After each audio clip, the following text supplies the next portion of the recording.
Hundreds of trucks are waiting in Gaza to cross into Israel through the Karim Abu Salem crossing to pick up tons of goods, which are now allowed into the Strip. It's a day after Israel announced it will loosen its blockade. Well, Al Jazeera has been speaking to Tony Blair, the quartet's envoy to the Middle East. He says Israel's deadly raid on the Gaza aid flotilla helped speed up modifying the blockade.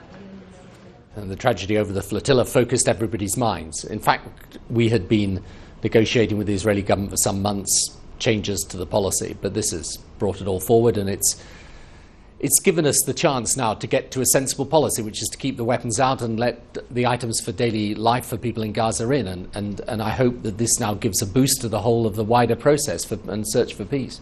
I was down at the crossing, and there were 90 trucks going through a day a few days ago. There's now 130. The idea is to get to 250 trucks a day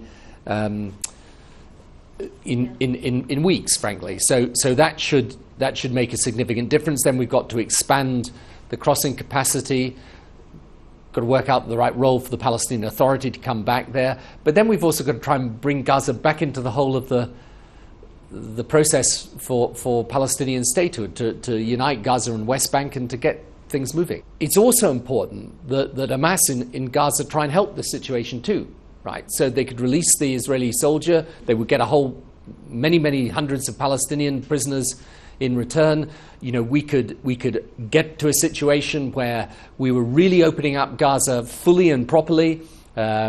You'd not just have the Israeli crossings open, you'd have the Egyptian crossing open, and you could then bring Gaza back into the whole of the process, and that's what we want to see. I mean, the Egyptians will do whatever they can. Obviously, they are careful, though. They don't want to have the Rafah crossing simply used as a substitute for the Israeli crossing. We hope we will get international presence, or Palestinian presence actually specifically back at Kerem Shalom, and then we hope international presence is something under discussion.